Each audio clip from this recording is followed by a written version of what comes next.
Hello, flower friends. This is Jen, and you're listening to the Floral Hustle Podcast. On this week's episode, we're going to talk about strategy to quit your day job or to grow your side hustle while you're still working your day job. This is something that I personally dealt with.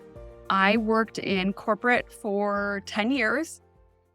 Owning my floral business. I worked in another job before that in automotive for 7 years before that.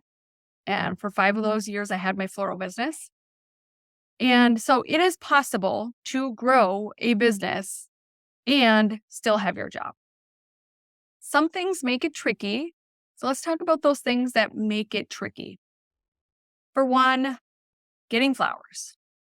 I personally am a fan of being able to go and get the flowers myself, look at them, look at the textures together, the colors together, all those things. And so I would come in a little bit earlier and I would take a extra long lunch break and then leave just a little bit later on that day. I had people who were freelancing for me that could unpack them and, process them while I went and finished my workday. The wholesaler was about a 20-minute drive. So I do know some of you guys will obviously have a longer commute. But if you could work out something that on wedding flower pickup day, you have a little bit of flexibility, maybe you get your flowers delivered. Maybe you have one of your freelancers go there and FaceTime you or Google Meet you, whatever, from the wholesaler. But it is figure outable. But this is an objection I have heard people state that I can't really grow my floral business because I can't go and pick up my flowers and do all of the things that are needed in that process. If you need supplies or things like that, hopefully on a weekend, you can run and get those things and they're open. Our wholesaler here, one of them is open 7 days a week. One of them, actually both the other two that I shop at are closed on the weekend. So if I need supplies, I'll go to the one that's open on the weekend if I'm doing it during the work week. Then, with my situation, I had freelancers that when I brought everything home, dropped it off, they had the ability to process, to know, and if they had a question, they could just text me or they could FaceTime me or whatever so I could help troubleshoot that problem. I also made sure that I kind of designed my life around making this work. And a lot of times people find excuses why this can't work.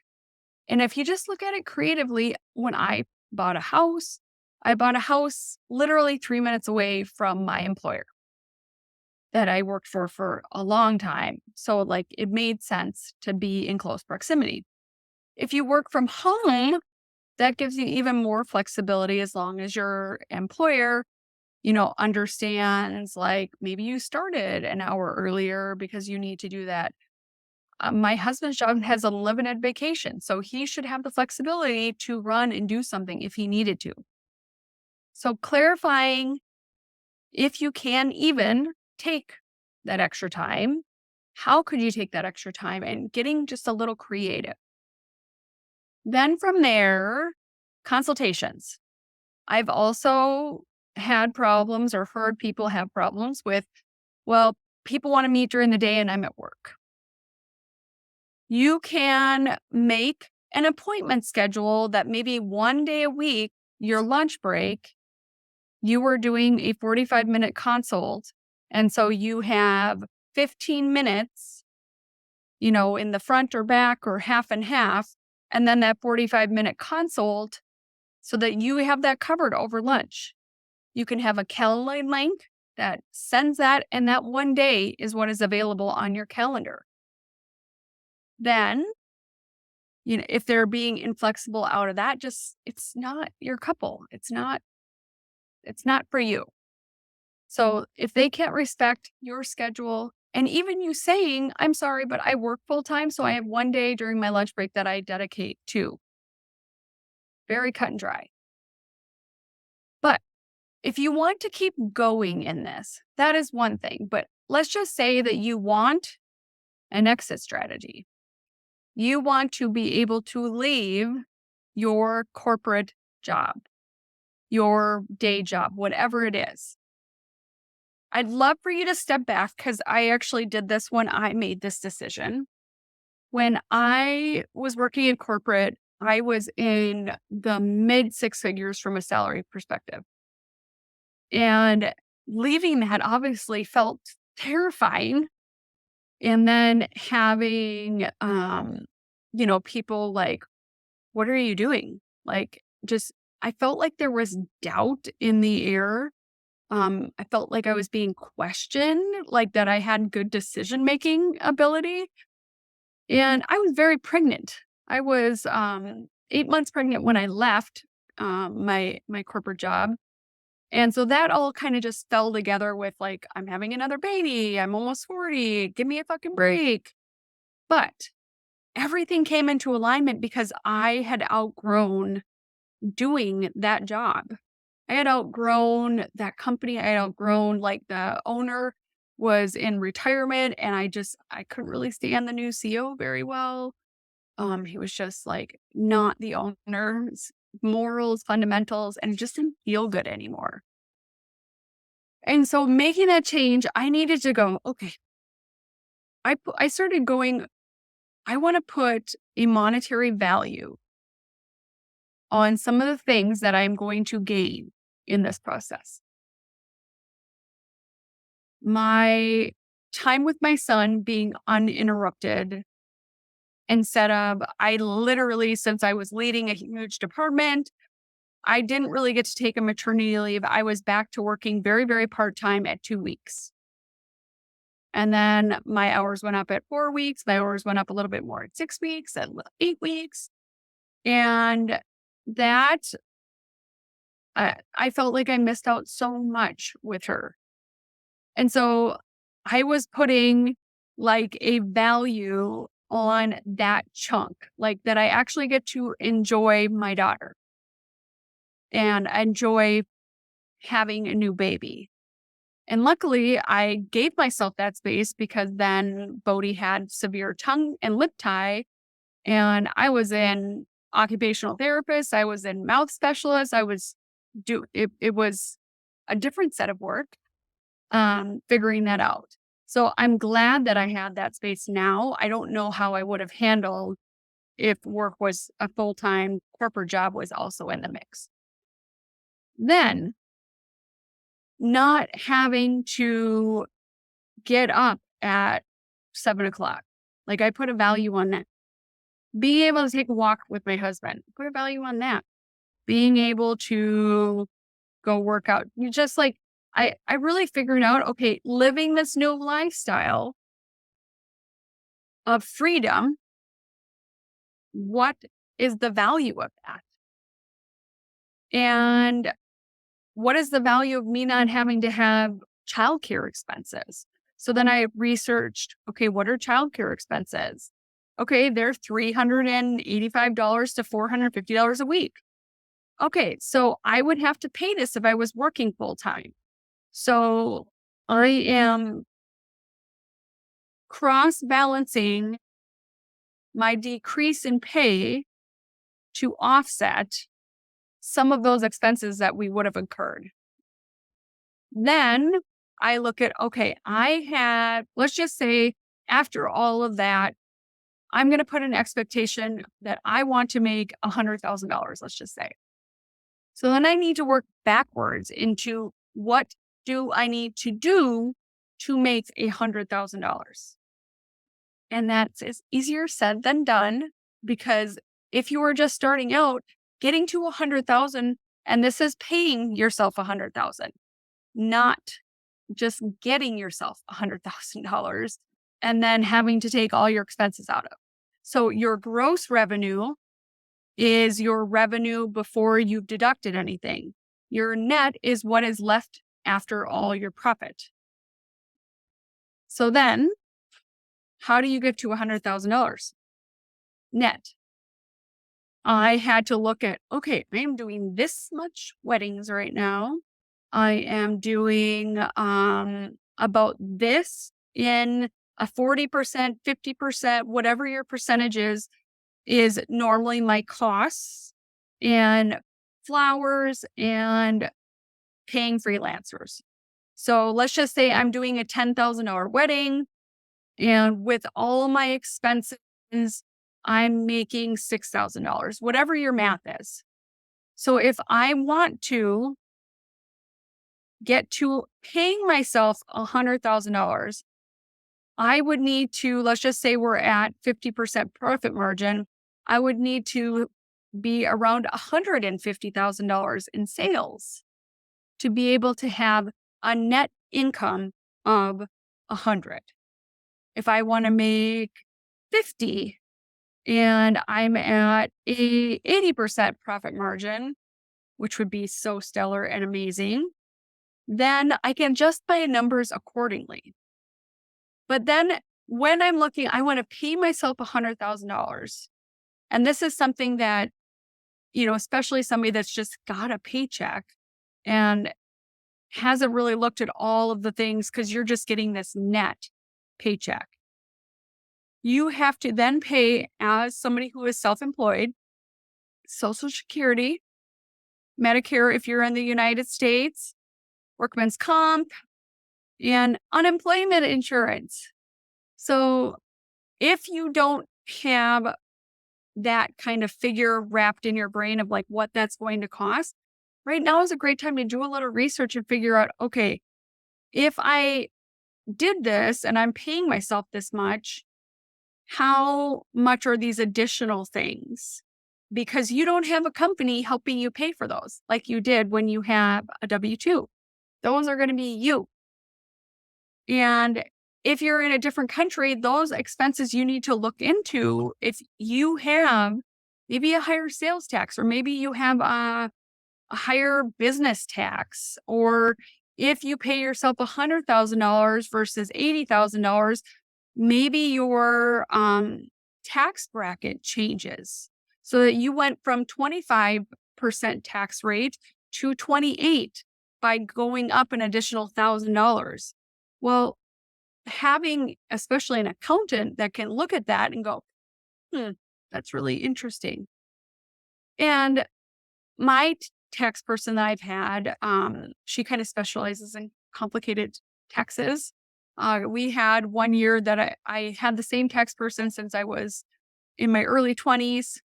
And my husband, Steven, is always like dreaming of starting a new business, always doing all these things like trading Bitcoin. I don't even know people like help. But we had very complicated taxes. So I outgrew our tax person and had to find this other person. And in that process, we were looking at like, okay, should these businesses fundamentally be set up how they are? If you're making more than X, what type of corporation should you be? And through this whole process, all of our businesses are S corporations, which there's a tax benefit here in the United States to doing that I would definitely explore with your tax person, because you are able to funnel some of the additional revenue from your business into your Schedule K on your taxes, which then you are not paying Social Security, Medicare on. So you're saving yourself about 15%, as long as you're paying yourself a reasonable salary. Not giving tax advice, that's just what we do. And so having an idea like, okay, all these things, what are they going to cost me? And then making a budget. If you do not know your expenses, it's really hard to have a profitable business. So going through and, okay, for me to do this, it's going to cost X amount. I'm going to have to pay payroll. Okay, that costs this every 3 months. I currently just pay myself quarterly. I could pay myself biannually if I really wanted to, or twice a year. But once a quarter sounds great to me because then I'm paying my Social Security and paying whatever I need to do, my state taxes, my federal taxes, and she's taking care of that. I understand the costs. I have a spreadsheet that has my business costs in them. I also use QuickBooks so I can easily, at a glance, look at all those things. So understanding what your expenses are is critical to understanding what your profit margin is. And I do see a lot of newer florists that get some big weddings and feeling all fancy in their britches, and then they go get themselves a big, beautiful studio with a shit ton of expenses. I can run a over $250,000 a year business out of my garage. And it's a 2.5 by 2.5. So it's not a little tiny garage. It has workstations. It has, we have our ladders kind of packed in the corner. We have all of our supplies on shelves. So it's very well utilized space. I also have a storage unit that I write off on my taxes. But if you don't have a space like this, maybe you could do a little work and make something that you have into this space. Maybe you could find a warehouse setting so then you don't have retail foot traffic and all of the costs that are associated around that. But maybe that is your dream. Maybe your dream is to be in a flower shop all the time, making daily deliveries, doing weddings, doing all the things. And if that is your dream, figure that out. This is your time. We are coming into the end of the year to start dreaming big again. I dream big all the time, so I don't take a break. But this is the time while most people take a break to figure out what is their next right move. So now we've done all this math. We understand our profit margin. We understand what we need to do to get there. Then I want you to inlay what that looks like on a monthly basis. If you want to pay yourself $100,000, $75,000, and you need $150,000 in sales or whatever that number is, okay, $150,000. That means that I'm going to have to, on a monthly basis, I'm just doing the math in my head. Let's just say you need $14,000 or $12,500 in sales. So I got my $12,500 in sales, and this month I'm looking at my bookings. This month I'm falling short.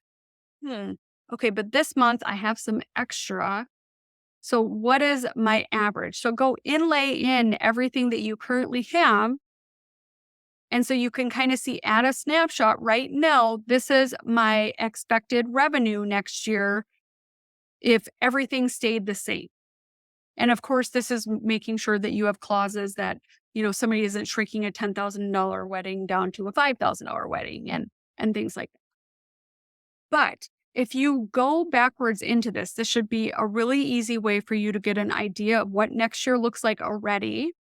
Then let's say that $100,000 you're wanting to pay yourself. What am I going to do to play catch up? These 3 months don't have anything. There are so many things that you could potentially do to try to fill that gap. For one, start putting some creative out there on Instagram, on Facebook, on your personal Facebook, saying, I have some availability, especially in April, May, and June. So then if a June Pride is there, maybe I'm going to get a deal because they have more availability in there. It's just a perception. It doesn't need to be a deal. Or maybe even this holiday season, you run some type of promotion that would coincide. I mean, you can run a promotion whenever you want to run a promotion. We don't need a holiday for it. But okay, all weddings in May, June, and July get a free bridal bouquet or get a free toss bouquet, get a whatever. This is just something for you to talk and raise awareness out of. Then maybe circling back with all of your wedding planners that you have in your pocket. Hey, I have a bunch of availability. I just want to throw that out there that maybe I'm going to quote those weddings in those months a little bit more aggressively. You still want to try to maintain your profit margin, but you could potentially do that with rentals because those are items you already have. You could do that with finding better deals and just really hunting to find some good deals on those flowers. There's lots of flexibility. So now let's make a plan. Figure out what income we need to replace. Look at the value that the freedom that you're gaining is. And what does that mean not only to you, but to your partner?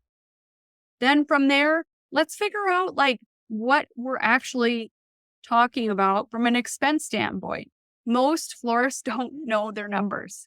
So figure out your numbers. What was my average wedding last year? What is my average profit margin? What do I need to do to actually pay myself with all of those formulas in place? And then from there, okay, what does it look like with what I have on the books? And then a next layer is, okay, this looks like I need 50,000 more. And if you're keeping really good track, last year I booked that. I booked 50 grand or I booked whatever last minute. So this seems like a pretty attainable goal. And then you have your numbers, you have kind of a basic game plan. And this is with you working full time or not dedicating all your time to this. So what if you had 40 more hours a week to crush in your business? What if you had 20 hours? Because you want to also live your life in alignment. You have 20 hours to find more business, to book more couples, to market yourself. Like, what could you do in that 20 minutes or 20 hours? What could you do in 20-minute blocks? I often hear, especially with moms, they're just like, I just have no time. There are 20-minute little pockets of time that I know you can find. They're easy to find. You're usually just mentally preoccupied, want to check out, want to have a little mental downtime, something. What if you just said, okay, I'm going to reach out to 5 wedding planners and I'm going to go purposely post on Instagram for 20 minutes? What if you said, I'm going to send out 3 emails. I'm going to send out follow-up emails. I'm going to finish quotes. Whatever it is, you just put your mind to it that you're doing it and then you're moving yourself forward. I hope this episode was helpful.